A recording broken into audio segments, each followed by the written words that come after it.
আমাদের ভয় লাগে না? বা এখানে আগে প্রচুর সাপ ফোপ ছিল, এখন আর নেই। এখানে আগে প্রচুর আপনি দাঁড়াতে পারতেন না, এদিক দিয়ে যাচ্ছে ওদিক দিয়ে যাচ্ছে, প্রচুর সাপ খোপ ছিল। এখন যে থেকে আমরা আজ 20 বছর ধরে এখানে রয়েছি, সে থেকে মানে আমরা ভাত খাচ্ছি, আমাদের কাজ দিয়ে চলে যাচ্ছে, কিন্তু আমরা মারি না, আমরা কিছু বলি না। প্রিয় দর্শক বন্ধুরা, হ্যালো ইন্ডিয়া বাংলা চ্যানেলে আপনাদের সবাইকে স্বাগত। আজকে আমি এসেছি আসানসোলের একটি জঙ্গলে। তো এই জঙ্গলের ভেতরেই আছে বাবা গোসাইয়ের মন্দির। তো আজকে আমরা এসেছি, আমার সাথে রয়েছে RBS ক্রিয়েশন দুর্গাপুর, একজন ইউটিউবার।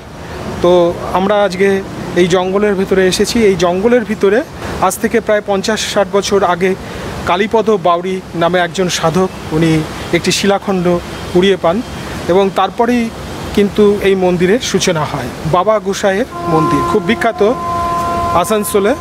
তো আপনারাও আসতে পারেন। তো আজকে আমি সংক্ষিপ্ত আকারে একটি প্রতিবেদন আপনাদের সামনে তুলে ধরতে চলেছি। আসানসোলে বাবা গোসাই মন্দির।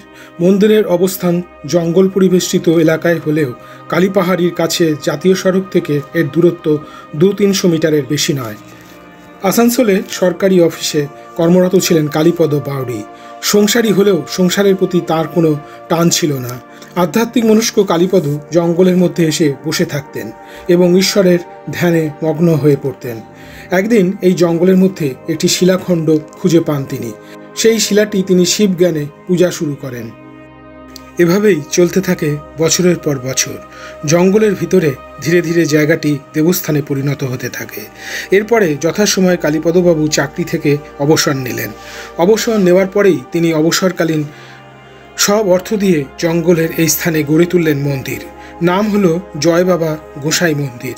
অবসরকালীন সব অর্থ মন্দিরের নির্মাণকল্পে খরচা করে দিলে কালীপদবাবুর সংসারে চরম আর্থিক অভাব ও অনটন শুরু হয়। তবুও সাধক মানুষ কালীপদবাবুকে সংসারের কোনো মায়াই স্পর্শ করতে পারে না। কালীপাহাড়ির কাছে জাতীয় সড়কের ধারে এই মন্দিরে ভক্তদের আনাগোনা লক্ষ্য করা যায়। সম্প্রতি এই মন্দিরে এসে উপস্থিত হলে সাক্ষাৎ হলো প্রয়াত সাধক কালীপদবাবুর ভগ্নীর সাথে। বর্তমানে জয় বাবা গোসাই মন্দিরের অভিভাবক তারাই। জঙ্গলের ভিতরে সুন্দর মনোরম পরিবেশে গড়ে ওঠা এই মন্দিরে এলে একটা অজানা দৈব অনুভূতিতে মন ভরে ওঠে। মনে হয় অনন্তকাল ধরে বসে থাকি মন্দিরের দ্বারপ্রান্তে। সংসারের দহন থেকে দূরে সরে থাকার প্রকৃতির স্বর্গরাজ্য বারবার হাতছানি দেয়।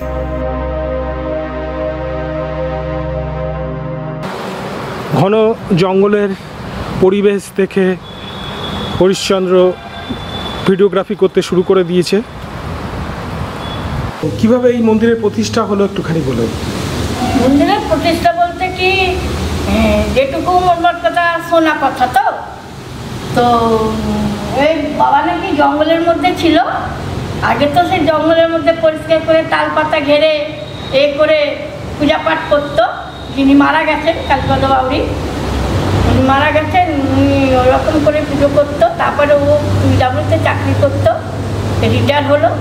রিটায়ার হওয়ার পরে যা পয়সা করি পেলো, কারো কথা ছেলেদের ভবিষ্যৎ দেখলো না, কারো ওই কিছু দেখলো না, ও এই মন্দিরটা বানালো। তো এই মন্দিরটা বানালো বাবা গোসাই। যার ভালো করে, যার ভালো হয় সে আসে, অনেক লোকই আসে। এই যে মূর্তিটি দেখতে পাচ্ছি, হ্যাঁ, ইনি কি মানে গোসাই? এই গোসাই গোসাই বটে, কিন্তু এক শিব। শিবের তো অনেক রকম রূপ। ওই রাম, ওই শিব, ওই কৃষ্ণ, ওই সব। শুনুন, নারী আর পুরুষ যেরকম তারা দুটো জাত, নারী পুরুষ। ভগবানদেরও সেরকম তারাই, ভগবানদেরও সেরকম তারা নারী পুরুষ। মা দুর্গা, মা কালী, মা লক্ষ্মী, মা সরস্বতী সেই মাই বটে, সব একই জিনিস, কিন্তু এক এক জন্মে এক এক রূপ। এবার তোমার পেটে জন্ম হয়েছে, দুর্গার পেটে জন্ম হয়েছে, লক্ষ্মী সরস্বতী হয়েছে। এই ব্যাপারটা হচ্ছে কি, ভগবান একটাই, তুমি যে রূপে ডাকো। বহুত লোক বহুত রূপে ডাকে না, অনেক লোক অনেক রূপে ডাকে। মুসলমানরা আলাদা রূপে ডাকে, আমরা ওই আল্লাহ, ওই ওই ভগবান, ওই আল্লাহ ওই ভগবান। মানুষে ওরকম তারা ভাবে যে এইটা করলে এইটা হবে, ওইটা করলে ওইটা হবে। কথাতে আছে না, बोले भगवान भगवान हर इंसान को इंसान बनाया, हमने उसे हिंदू मुसलमान बनाया। तो আমরাই ওকে মুসলমান হিন্দু আমরা মানুষের মধ্যে ভগবান তো একই জাত বানিয়ে দিয়ে ছেড়ে দিয়েছে, মানুষ জন্ম দিয়েছে তোমাকে। এবার তুমি মুসলমানের পেটে জন্ম নিয়েছো, মুসলিম হয়েছো, তুমি হিন্দুর পেটে জন্ম নিয়েছো, হিন্দু হয়েছো নাকি? এরকম তারা ভগবান। আপনার দাদা প্রতিষ্ঠা করেছিল? হ্যাঁ, আমার দাদা প্রতিষ্ঠা। ইনি হচ্ছেন শিবের একটা অবতার। এই যে মূর্তি আমি দেখতে পাচ্ছি, এই মূর্তি মানে এরকম রূপে কে প্রতিষ্ঠা করেছিল? আপনার দাদাই কি প্রতিষ্ঠা করে গেছিলেন এরকম রূপে?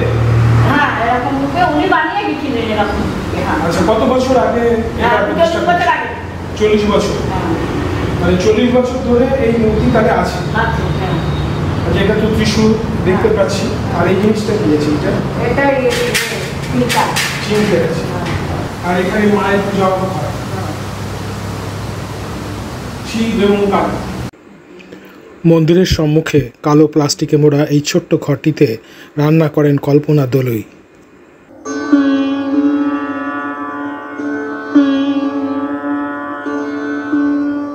আচ্ছা, এখানে যে বাবা গোসাই আছেন সেরকম কিছু অনুভব আপনি কখনো করেছেন? হ্যাঁ, আমি নিজে দেখেছি।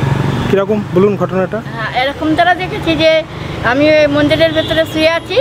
হ্যাঁ, বাবা একদম মন্দির ছেড়ে দিয়েছে। মন্দির ছেড়ে দিয়ে একদম এসে দেখছি অনেক লোকজন বসে আছে, আর যে হাতে কমণ্ডল থাকে, ওই কমণ্ডলটা নিয়ে সবাইকে চা দিচ্ছে।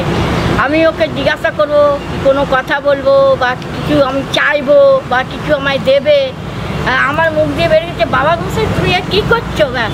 আর এখানে এমনই আছে, এমনই এর মেমা আছে যে এখানে যে আসছে বা চাকরির জন্য বা ছেলে হচ্ছে না বা কিছু হচ্ছে না, বা বাবার এখানে আসলে এখান থেকে প্রার্থনা করলে ফুল জল নিয়ে গেলে বা চাকরি হচ্ছে না, এটা বাবা করে। আর ডান পাশে দেখতে পাচ্ছি যে একটি শিলাখণ্ড রয়েছে। এটাও শিব হিসাবেই পুজো হয়। এটা শিব পুজো হয়। আবার ওইদিকে গাছগাছালির মধ্যেও আরেকটি দেখতে পাচ্ছি, ওটা বজরংবলীর মূর্তি। আচ্ছা, এইরকম ঘন জঙ্গলের ভেতরে আপনার দাদা একসময় ছিলেন, এসে উনি সাধনা করতেন। আচ্ছা, আপনার দাদা সম্পর্কে একটুখানি বলুন না, যতটুকু মানে কতটুকু কি জানেন? স্বপ্ন দেখেছিলেন, স্বপ্নে পেয়েছিলেন, স্বপ্নে পেয়ে ওকে বলেছিল যে আমি জঙ্গলে বসে আছি, আমাকে জঙ্গল থেকে নিয়ে যাবি না? তখনকার যুগে, আর 40 বছর 50 বছর আগের যুগে লোকের কত ইনকাম ছিল বা কত কী ছিল, তাও ও যখন রিটার্ন হলো তখন ওই পয়সা দিয়ে এই মন্দিরটা বাবার বানিয়ে, মূর্তি বানিয়ে, বাবার মূর্তিটা উনিই বানিয়েছেন। ওই মন্দিরটা তখন ওই পয়সা দিয়ে ছেলেমেয়েদের দেখে, তাও ও নিজে এইটা বানিয়ে দিয়েছে। মানে পিডব্লিউডি ডিপার্টমেন্টে কাজ করতেন বলেন? এইটুকু মানে রিটায়ারমেন্টের টাকাটা দিয়ে উনি এই মন্দির বানিয়েছেন।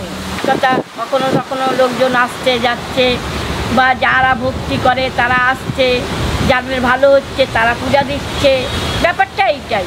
এখানে যে মারাত্মক ব্যাপার, যেমন ঘাগরবুড়ি মারাত্মক ব্যাপার, ওখানেতে প্রচুর ভক্ত শ্রদ্ধালু তারা আসে, প্রচুর লোকজন বা প্রচুর ভালো ভালো লোকেরা দান ধ্যান করছে। তাদের পজিশনটা আলাদা, আমাদের পজিশনটা, আমাদের এখানে তো ধ্যান ধ্যান করার মতো কেউ নেই যে ধ্যান করবে বা আমরা মন্দিরটা ভালো করে বানাবো। মন্দির বানাতে গেলে পয়সা লাগবে, পয়সা লাগলে পরে ওইটাতে আমাদের কাছে অকাজ নেই। তাহলে আপনারা সর্বক্ষণ এইখানেই থাকেন, এই মন্দিরেই থাকেন, রাত্রিবাস করেন না? কিন্তু দিনের বেলাতে আপনারা এখানেই থাকেন, এবং এখানেই দেখছি আপনারা রান্নাবান্নাও করছেন, কাঠের আগুন জেলে রান্নাবান্না হচ্ছে। তো দিনের বেলায় আপনারা এখানে মন্দিরেই কাটান? সকাল 6টা থেকে সন্ধ্যে 6টা। আর মন্দিরের পূজাও আপনারাই করেন? হ্যাঁ, পুজো, পাড় ধোয়া মোছা, চিংড়ি বাতাসা সমস্ত জিনিস আনা, সেই সব। আপনি এবং আপনার হাজব্যান্ড? হ্যাঁ, দুজনেই আমরা থাকি। আপনার ছেলেমেয়েরাও তো আছেন? ছেলেমেয়েদের সব বিয়ে হয়ে গেছে, নাতি পুতিদের বিয়ে হয়ে গেছে। তো 70-75 বছর আমাদের বয়স হয়ে গেল না।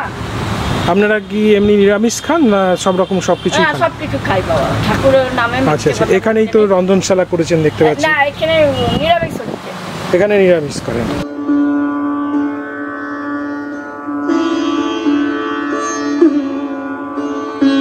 দাদার নির্মাণ করে যাওয়া দেবস্থান বুক দিয়ে আগলে রেখেছেন কল্পনা দোলই এবং তার স্বামী বাবলু দোলই।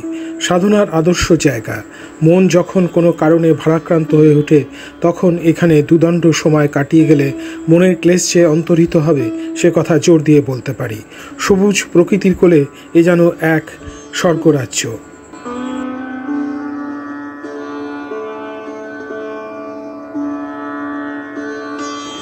ইতিমধ্যে মন্দিরের প্রবেশমুখে রন্ধনশালার সামনে একটি শান বাঁধানো বেঞ্চের উপরে এসে বসেছেন কল্পনা দেবীর স্বামী বাবলু দোলই। তাই তার সাথেও সাক্ষাৎ হয়ে গেল। এই তো আপনি চলে এসেছেন। কোথায় গেছিলেন?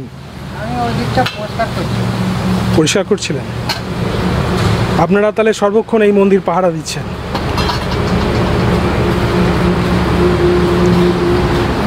আপনারা যখন মন্দিরে থাকেন তখন আপনারা নিরামিষ খান না? না সব রকম খান? সব রকম খাই। আচ্ছা, বারণ করে নেই। আজকে নিরামিষ খাবে। আজকে নিরামিষ হচ্ছে। আজকে গুরু লোককে নিয়েছে না। আচ্ছা, তো আজকে কি মেনু কি আছে আপনাদের? আজকে আছে খালি ঝোল ভাত, ঝোল ভাত, কিসের কিসের ঝোল ভাত? ঝিঙে, পেঁপে, ও আচ্ছা, ঝিঙে, পেঁপে, কাঁচকলা। কলা এই সমস্ত দিয়ে।